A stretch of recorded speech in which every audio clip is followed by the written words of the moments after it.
미국의 3인조 여성 그룹인 에비뉴 비트가 지난 여름 발표한 노래 F2020이란 노래가 있습니다. F2020 노래. 그들은 2020년을 이렇게 노래했습니다. 올해는 진짜 꽝이야. 외롭고 짜증나고 미칠 것 같아. 여전히 슬프고 돈도 없어. 제발 2021년으로 그냥 넘어가면 안 될까? 라고 노래했습니다. F2020의 F는 욕설의 이미지를 담고 있는 것으로서 코로나19 사태가 정상적인 삶을 송두리째 망가뜨린 빌어먹을 2020년을 한탄하고 있는 노래의 제목입니다. 방역 지침에 대한 우리 교회를 향한 차별적 적용으로 공포와 핍박과 환란의 한 해였기에 2020년에 대한 저주스러운 감정과 느낌은 우리 모두가 다 어느 정도 비슷할 것이라고 저는 생각합니다. 미국 메리엄 웹스터 사전은 올해의 단어로 팬데믹과 코로나 바이러스를 선정했습니다. 한국교수협회 신문에서는 올해의 사자성어로 아시타비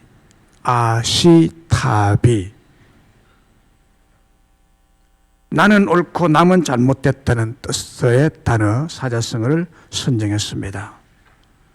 올해 한국 사회를 표현하는 말로는 내로남불의 뜻과 같은 아시타비를 선정한 이유를 이렇게 교수회에서는 설명을 했습니다.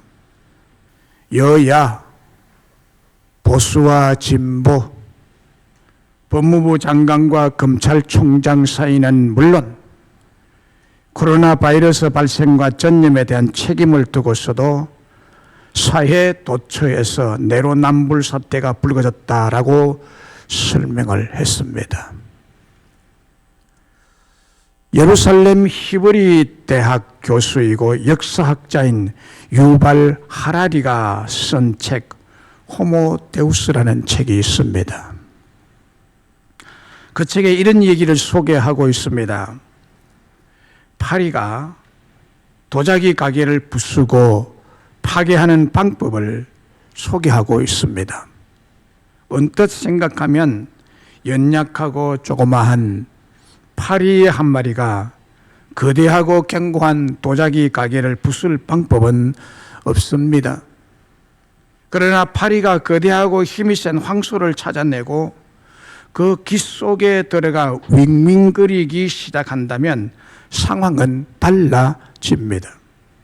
황소는 귀 속의 소리와 불쾌한 느낌에 공포와 화를 참지 못해 정신없이 발작을 하고 날뛰다가 도자기 가게로 뛰어들어 도자기 가게를 무차별 밟아 모조리 부수고 파괴하고 말 것이라는 얘기입니다.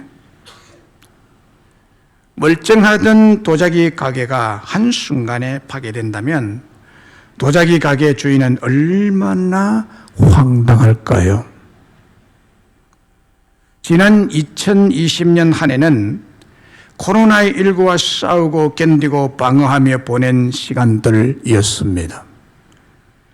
우리 믿음의 성도들과 우리 교회는 어느 날 갑자기 조그마한 파리 한 마리가 귀에 들어간 미친 황소의 공격으로 파괴되고 난장판이 된 가게 주인들과 다를 바가 없게 되어버렸습니다. 2021년 백색 소의 해를 맞이해도 누런 황소는 여전히 날뛰고 있고 공들여 만든 도자기들이 깨어지고 가루가 되어 가게가 난장판이 되었습니다. 개념 없고 무지하여 들어갈 곳인지 아닌지를 분간하지 못하는 조그만 파리 한 마리 때문에 2020년은 진짜 꽝이 되고 말았습니다. 미국의 3인조 여성 그룹 에비뉴 비트가 노래한 F2020, 올해는 진짜 꽝이야. 외롭고 짜증나고 미칠 것 같아. 여전히 슬프고 돈도 없어.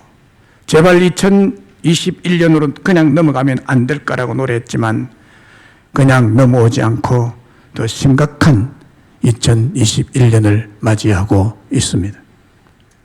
이런 시대를 맞이한 우리들은 파리를 어떻게 잡느냐?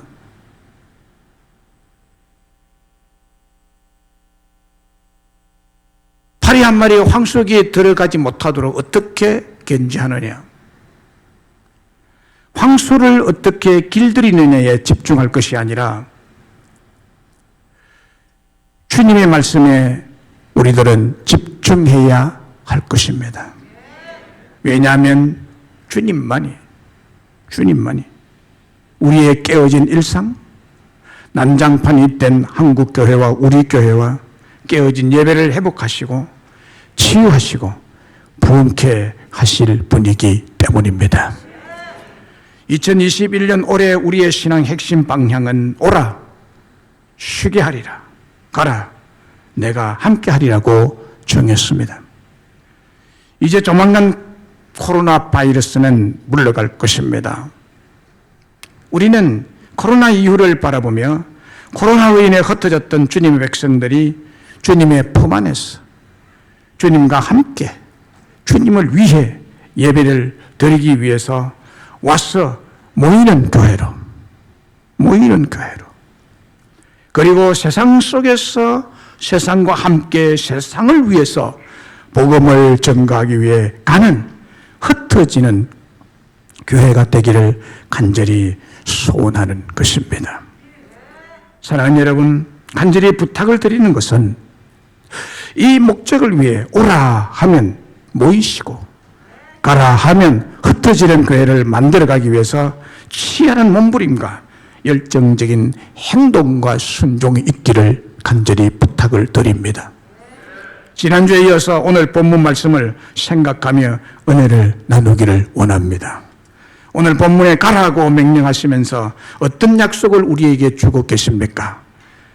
우리 주님은 이렇게 약속하십니다. 세상 끝날까지 항상 너희와 함께 있겠다고. 우리 하나님은 하늘과 땅의 권세를 가지신 그분이 가라 하시면서 혼자 보내시지 아니하고 내가 함께 따라가겠다고, 내가 함께 하겠다고 약속하고 계십니다.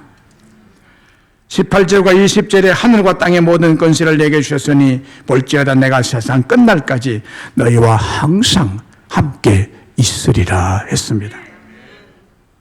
하늘과 땅의 모든 권세를 가지신 분이란 바로 지금도 살아계시고 전능한 능력을 가지신 분이라는 뜻입니다. 그 전능자가 우리와 함께 하신다는 불변의 약속이십니다.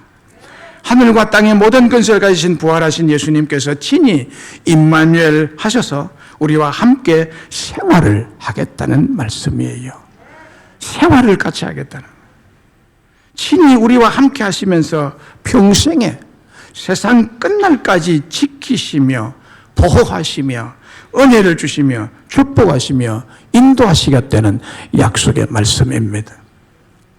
낮의 해처럼 밤의 달처럼 놀라운 은혜와 사랑으로 우리를 주목하시고 우리에게 집중하시고 함께 하시겠다는 말씀입니다. 이 약속의 말씀은 우리들을 향한 넘치는 위로와 강력한 힘이 되는 약속의 말씀인 줄로 믿습니다.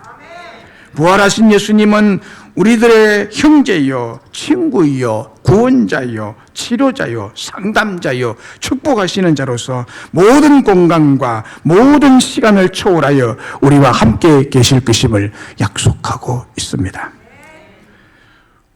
마가복음 3장 14절에 이에 12를 세우셨으니 이는 자기와 함께 있게 하시고 라고 했습니다. 이 12를 세우셨으니 이는 자기와 함께 있게 하시고 함께 있겠다는 거예요.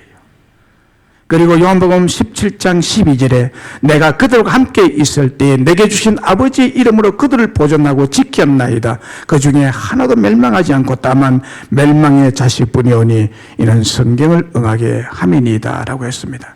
우리 예수님이요, 내가 그들과 함께 있었다고 말합니다. 함께 있으면서 아버지의 이름으로 그들을 보존하고 지키었다고 말합니다. 여러분, 이 두 구절을 보면요, 예수님께서 12명의 제자들을 세우신 이유는 전도를 하거나 귀신을 쫓아내어서 치료하시는 사역을 하기 이전에 그보다도 더 우선적이고 1차적인 목적을 말하고 있습니다. 그 1차적인 목적은 12제자들을 자기와 함께 있게 하기 위함이었습니다. 전도하고 복음 전하기 위해서 택한 것이 아니라 1차적인 목적은, 그것도 있지만 그건 2차적인 목적이라는 거예요. 예수님이 제자들을 택한 이유는 자기와 함께 있고 싶어서 택했다는 거예요. 우리 하나님은요, 우리와 함께 있고 싶어 하셔요. 함께 있겠다고 약속하십니다, 여러분. 그런 하나님이세요. 12제자를 왜 택했느냐? 그들과 함께 있겠다. 그들을 보존하고 지키기 위해서 함께 있겠다. 제자들을 함께 있게 하신 목적은요, 그들이 약하고 연약하기 때문에 보존해 줘야 된다는 거예요. 지켜줘야 된다는 거예요. 그리고 제자들의 삶을 준비시키는 일에 있어서 엄청나게 중요한 근본적인 문제이기 때문에 내가 함께 있겠다고 하십니다. 예수님께서 함께 하시면 제자들의 삶의 안전과 행복을 보장하시며 책임지시기 위함이었습니다. 창세기 28장 15절에 보면 이런 말씀이 있죠. 내가 너와 함께 있어 네가 어디로 가든지 너를 지키며 너를 이끌어 이 땅으로 돌아오게 할지라 내가 네게 허락한 것을 다 이루기까지 너를 떠나지 아니하리라. 너를 떠나지 아니하리라. 야곱에게 하나님께서 하신 약속의 말씀이죠. 창세기 28장 15절은. 지금 야곱의 형편이 고향을 잃고 부모를 이별하고 모든 것을 잃어버리고 완전히 빈 털터리가 되어서 외로이 외삼촌 집으로 가다가 베델 들판에 누웠습니다. 장자의 축복권을 가지면 모든 것이 다 잘 된다는 하나님의 말씀을 붙들었다고 그는 생각했습니다. 그렇게만 하면 모든 것이 다 회복되고 잘 될 줄 알았습니다. 그런데 결과는 정반대였습니다. 에서가 야곱을 죽이려고 날뛰는 상황이 벌어지게 된 것입니다.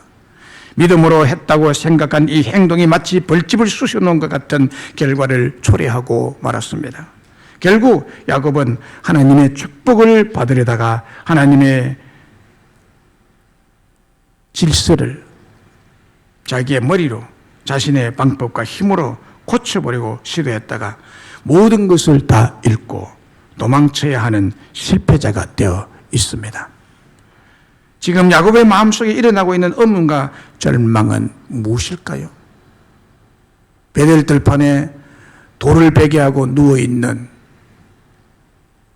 야곱의 그 마음속에 무슨 생각이 떠올랐을까요?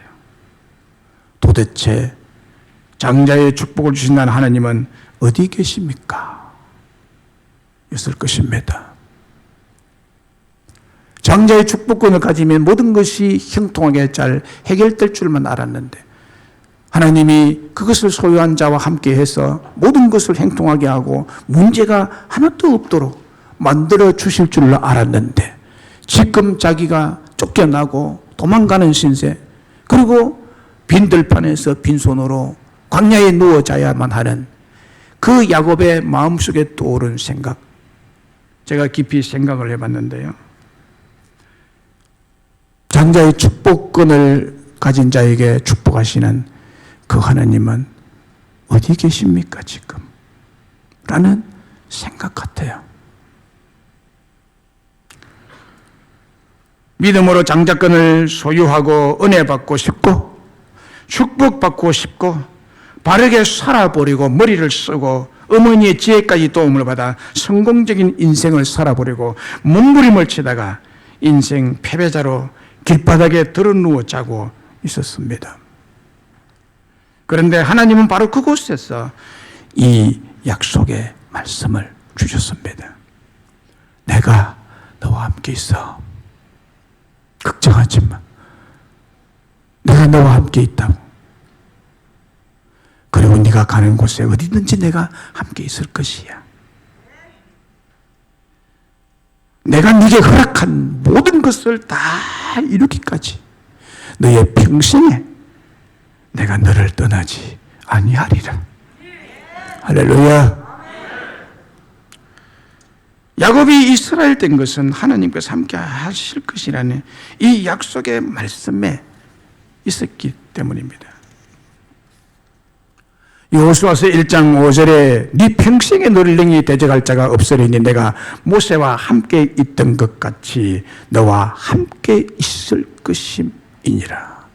모세와 함께 있던 것 같이 내가 너와 함께 있을 것이라.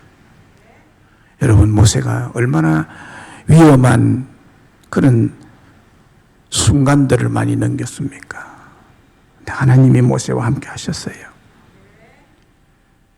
그와 같이 여호수아야, 모세가 죽고 나서 네가 절망하고 두려워하지만 내가 너와 함께 할 거야. 모세와 함께 했던 것처럼 내가 너와 함께 할 거야. 내가 너를 떠나지 아니하며 너를 절대로 버리지 아니할 것이라.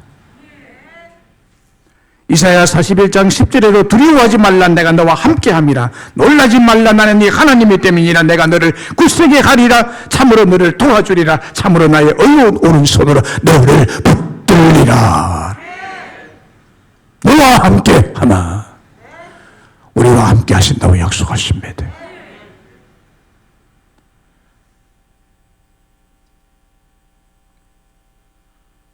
이 이사야 43장에 또 넘어가면요, 1절 이하에 보면 이런 말씀이 있죠. 야곱아, 너를 창조하신 여호와께서 지금 말씀하시느니라. 이스라엘아, 너를 지으신 이가 말씀하시느니라. 너는 두려워하지 말라. 내가 너를 구속하였고 내가 너를 진행하여 불러나니 너는 내 것이라. 너는 내 것이라. 네가 물 가운데로 지날 때 내가 너와 함께 할 것이라. 강을 건널 때 물이 너를 침몰하지 못할 것이며 네가 불 가운데로 지날 때에도 타지 아니할 것이요 불꽃이 너를 사르지도 못할 것이니 대저 나는 여호와 네 하나님이요 이스라엘의 거룩한 이요 네 구원자임이니라. 네가 내 눈에 보배롭고 존귀하며 내가 너를 사랑하였은즉 두려워하지 말라. 내가 너와 함께 할 것이라. 나 곧 나는 여호와라. 나 외에 구원자가 없느니라. 나 외에 구원자가 없다고 말씀합니다. 두려워하던 야곱과 함께, 모세와 함께, 여호수아와 함께, 오늘 우리와 함께 하시는 여호와께서, 하나님께서 두려워하지 말고 놀라지 말라고, 절망하지 말라고 하십니다. 우리의 구원자신 하나님께서 우리를 얼마나 귀하게 보시는지, 하나님의 눈에 보배롭고 존귀하며 너무너무 사랑하는 자이므로 너는 내 것이라고 하시면서 아예 함께 소유물로 삼으셨습니다. 그러므로 절대로 우리를 떠나지 않으시고 언제나 함께 하시겠다는 약속입니다. 심지어는 물속에서도, 강을 건널 때에도, 불 가운데로 지날 때에도 불꽃이 사르지 못하도록 보호하시고 구원하여 주실 것이라는 약속의 말씀입니다. 사랑하는 자이고 존귀한 자이고 보배이니까 함께하죠. 여러분을 그렇게 보신다고요. 그러므로 지금 불같은 어려움이 있다 하더라도, 죽음 같은 절망이 찾아왔다 하더라도 구원자가 되시고 완벽하게 해결하실 하나님께서 함께 하심으로 두려워하지 말라고 하십니다.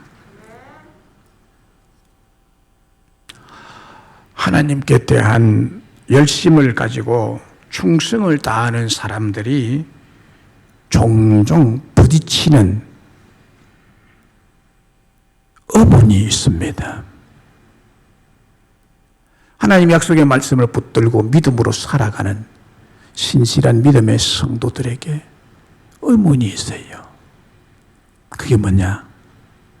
도대체 하나님은 어디 계십니까? 하는 의문과 함께까지는 절망입니다. 믿는다고 하면서도 자신의 삶에 있어서 신앙이 별로 좋지 않은 사람들의 경우에는 이렇게 되든 저렇게 되든 상관이 없습니다만은 하나님을 향해 뜨거운 열심을 가지고 신앙이 자신의 삶에 있어서 가장 중요한 부분을 차지하고 있는 사람의 경우에 자기 나름대로 하나님의 말씀을 믿고 그 믿음대로 행하고 바르게 행했다고 확신하는데도 나타나는 결과는 하나도 없고 오히려 자신만 완전한 실패자가 되어버릴 때가 있다는 얘기입니다. 이럴 때 도대체 내가 믿고 의지하는 하나님은 어디 계십니까? 나와 함께 계시지 않는 것이 아닐까? 그렇다면 앞으로도 계속 이런 식으로 믿어야 하는지에 대한 의문을 가지고 깊은 고민에 빠지기도 합니다. 예를 든다면 믿음이 아주 좋고 열심히 있고 충성된 집사님이 있다고 합시다.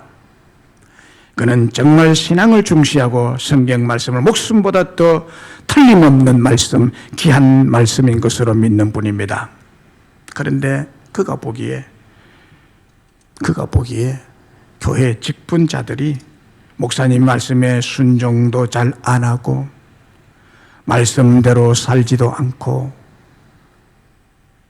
자기가 보니까 불순종하는 부분이 너무너무 싫어서 말씀대로 순종을 잘하고 믿음이 좋은 몇몇 사람들과 의논해서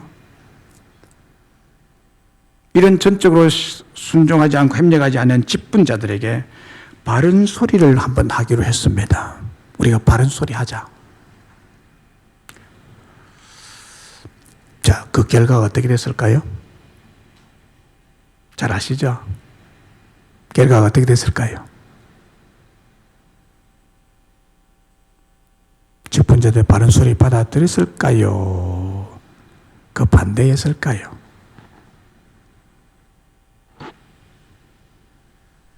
결과는 예상을 뒤엎고 완전한 재앙, 불같은 시험이 닥쳐왔습니다. 그 믿음의 바른 소리가 일파만파 엄청난 혼란과 갈등을 초래하게 됐습니다. 결국 진리를 말하고 믿음의 바른 말을 한 그 사람은 큰 상처를 안고 교회를 떠났습니다. 거기에 겹쳐서 사업도 부도를 만났고 집까지 몽땅 다 날려버렸습니다.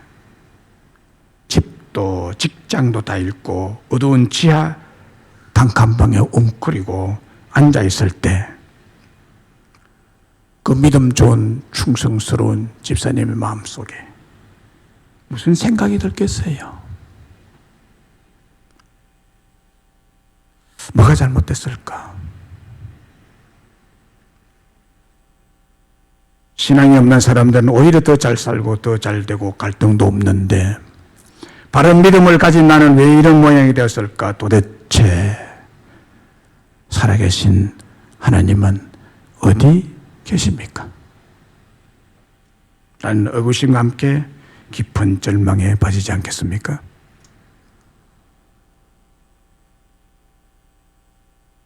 현실이에요.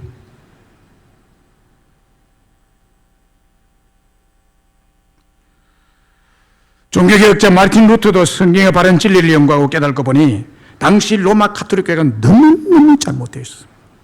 너무너무 잘못되어 있었습니다.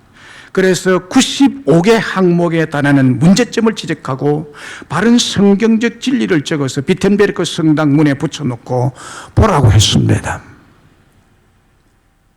구구절절이 옳은 진리의 말씀이니 사람들이 이것을 보면 자신들이 잘못 알고 있었고 잘못 믿고 있었고 정말 자신들이 잘못되었다는 걸 깨우치고 고칠 줄을 알았습니다.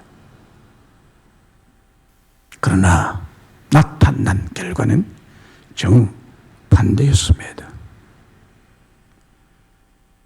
악한 자들은 더 미쳐 날뛰면서 루터를 파면하고 죽이려고 했습니다.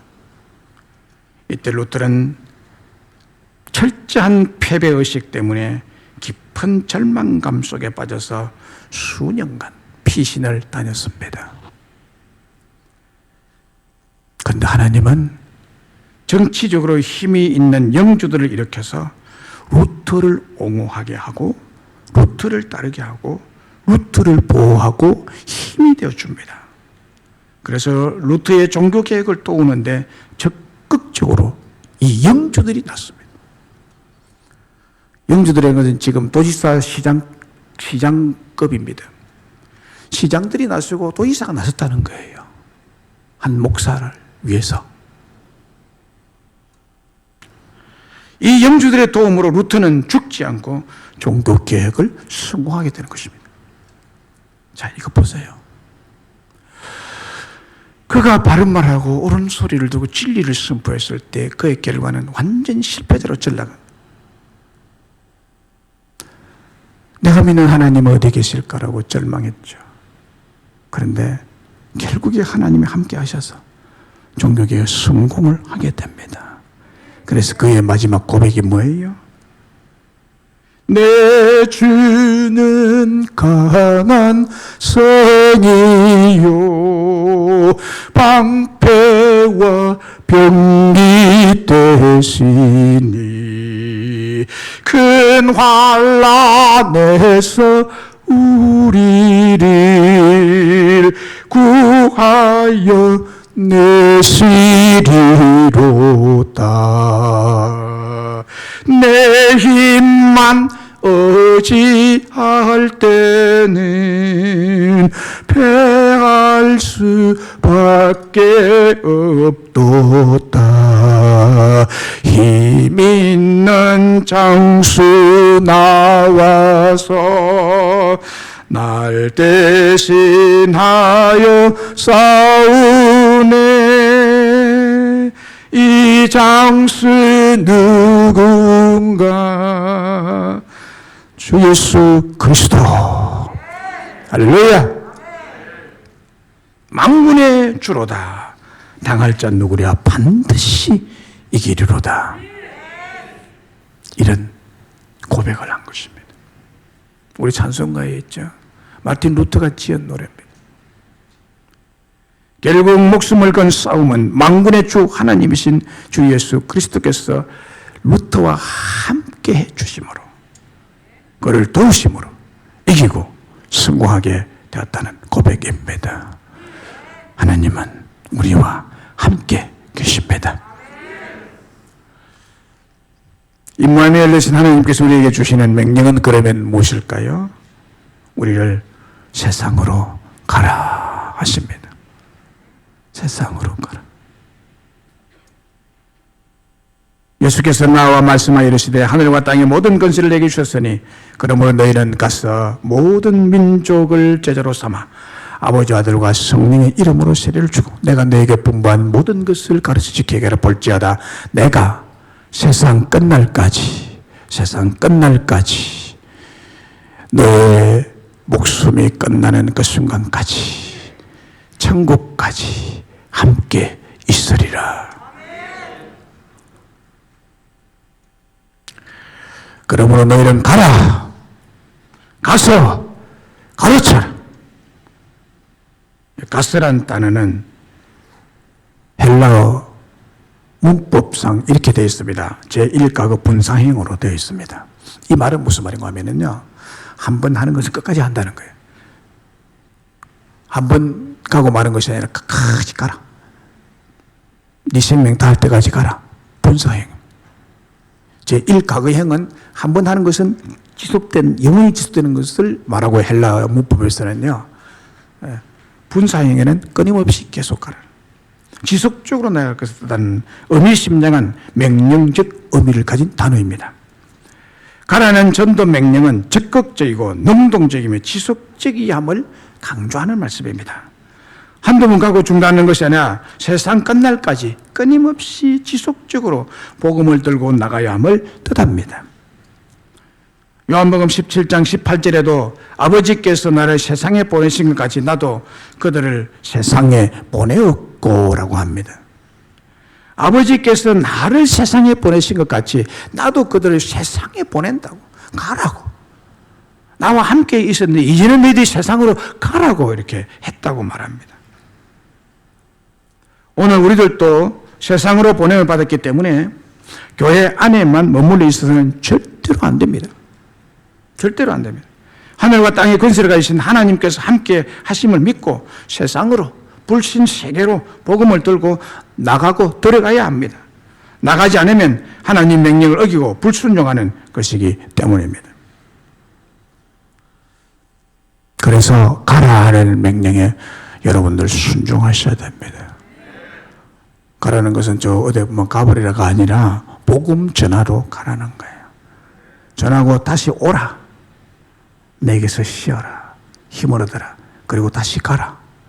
그래서 우리 교회는 모이는 교회, 흩어지는 교회, 흩어지는 교회, 모이는 교회, 이 두 가지가 아주 정밀하게 정교하게 완벽하게 조화를 이루어서 활동이 되어야 되고 행동이 되어야 되는 것입니다. 자, 끝으로 가라는 주님의 명령에 순종하면 복이 엄청나게 많습니다. 무려 10가지 복을 소개해 드리겠습니다. 10가지 복. 가라는 주님의 명령에 순종하면, 다시 말하면 복음을 전하게 되면 10가지의 축복이 따라옵니다. 첫째는 내가 가면 복음이 퍼지게 되고 이게 자라게 되고 결실하게 되는 복이 따라옵니다. 복음의 씨가 뿌려진 곳에는요 30배, 60배, 100배의 결실을 보게 되는 축복이 보장되어 있다는 것을 믿으시기를 바랍니다. 두 번째는 내가 가면 생수의 대하가 흐르는 축복을 받게 됩니다. 에스겔서 47장에 보면은 성전 문지방 밑에서 물이 나와 흘러내려가는데 그 물이 점점 차올라서 물이 발목에, 무릎에, 허리에 큰 강물이 되어 마침내 건너지 못할 강물이 되어 흐릅니다. 이것이 성전 문지방에서 새어나간 물입니다. 이것은 오늘날 교회에서 복음 들고 나가는 그 새어나가듯이 빼어나가듯이 그 빼어나가는 한두 명의 성도들이 세상 가운데 가득하게 할 때 모든 것이 바뀌게 된다는 거예요. 성전 문지방에서 흘러나오는 조그만 물이 큰 강 대하가 이루게 되고 이 강물이 닿이는 곳에 모든 땅이 살고 강물이 살고 죽은 바다가 다시 살아나고 그래서 고기가 없던 곳에 고기가 엄청나게 많고 어부가 없던 곳에 어부들이 생겨나게 될 것이라고 말했습니다. 그래서 이 복음 들고 가면 큰 강이 생겨난다는 것을 믿으시기를 바랍니다. 세 번째는 내가 가면 기쁨이 넘치는 축복을 받게 됩니다. 사도행전 13장에 보면은요, 복음을 받은 사람들이 다 기뻐하더라고 했습니다. 기쁨이 넘치게 됩니다. 여러분들이 복음을 들고 가면요, 슬프고 절망한 자가 그 복음을 받을 때 너무너무 기뻐한다는 거예요. 그래서 복음 들고 가면 기쁨이 넘치게 됩니다. 네 번째는 내가 가면 인생을 복음 중심으로, 교회를 복음 중심으로 돌아오게 합니다. 그리고 다섯 번째, 내가 가면 하나님과 이웃에 대한 사랑을 자라나게 하는 복이 있습니다. 여섯 번째는 내가 가면 우리를 정결하고 바른 믿음의 사람으로 바로 세워줍니다. 일곱 번째, 내가 가면 신앙과 믿음이 더 커지고 깊어지게 되고 성령의 충만함을 받게 됩니다. 여덟 번째, 내가 가면 부담이 되는 것이 부흥으로 바꾸어집니다. 복음 전하는 거 참 부담되죠. 그러나 이걸 들고 나가면 부담스러운 것이 큰 부흥의 축복으로 바뀌어진다는 복이 임하는 것입니다. 아홉 번째, 내가 가면 현세와 내세의 구원의 축복을 받게 되는 복이 임합니다.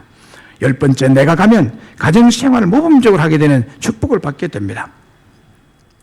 복음을 전하면서 내가 가정에서 좋지 않은 행동을 할 수가 없잖아요. 그래서 가정생활도 정말 정상적으로 바뀌게 되는 축복이 하나님부터 임하게 된다는 사실입니다. 그러므로 하나님은 우리에게 가라고 명령하십니다. 이 10가지 축복이 보장되어 있기 때문에 가라고 합니다. 그런데 가지 않고 있으면요, 이 10가지 축복은 자기와는 거리가 먼 것입니다. 거리가 먼 것입니다. 가야 됩니다. 가면 이 복이 여러분에게 임할 줄로 믿습니다. 올 한 해 우리는 주님께서 가서 복음을 전하라고 하신 지상 명령에 순종하고 복종하십시다.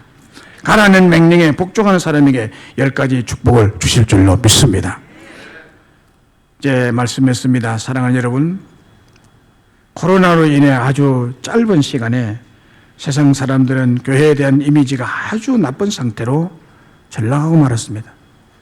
지금 세상 사람들이 교회를 보는 것이요 굉장히 안 좋게 보아져. 아주 짧은 기간에 더 심하게 말하면 해모 집단으로 전락이 되어버렸습니다. 그럼 어떻게 되겠어요? 전도가 굉장히 힘들어져 버렸습니다. 굉장히 힘들어 버렸습니다. 현재 상황도 그렇지만 코로나가 종식된 이후에도 전도가 어려워지고 교회가 더욱 배척당하는 시대가 되어버렸습니다. 왜냐하면 코로나가 교회와 세상과의 심각한 단절을 가져오고 말았기 때문입니다. 그런데 여러분, 교회 공동체 안에는 여전히 우리가 믿는 하나님, 그 영적인 세계 속에는 여전히 세상에서 볼 수 없는 고귀한 희생과 헌신, 사람들을 포용하고 돌아보는 사랑과 위로가 있고 함께 웃고 울어주는 훌륭한 아름다운 유산을 가지고 있습니다. 이것이 힘입니다. 이것이 능력입니다. 그런데 교회가 세상과 너무 단절되어 있기 때문에 이런 것들이 세상에 잘 알려지지 않고 있다는 데 문제가 있는 것입니다. 그런데 우리에겐 큰 희망과 소망이 있는 이유 2가지가 있습니다. 복음을 들고 나가는 사람에게 복음의 권능을 입혀주시고, 또 하나는 포스트 모던 시대의 사람들의 심령의 상태는 영적인 것에 많은 관심이 있고 영적인 부분에 열려 있다는 사실입니다. 영적인 부분에 닫혀 있는 세대가 아닙니다. 지금은 교회에 대해서 좋지 않은 이미지가 갑자기 생겨났지만 포스트 모던 시대는 사람들이 전부 다 영적인 부분에 열려 있어요. 영적인 부분에 열려 있습니다. 지금 세상 사람 젊은이들이요, 교회에 대해 싫어하지만요, 영적인 부분에는 많이 책들을 보고 영적인 세계, 사후세계가 어떻게 될 것인가라는 것을 생각하고 있습니다. 전에하고 좀 달라졌습니다. 그러므로 우리 주님께서 명령하십니다. 가라고. 가면 된다고. 희어져 추수할 때가 되었다고 했습니다. 추수 때입니다. 때를 얻더니 못 얻더니 이 복음을 들고 나가서 기쁜 소식을 전함으로 회복과 치유와 부흥의 축복을 받는 우리 교회가 여러분 되시기를 주의 이름으로 축원합니다.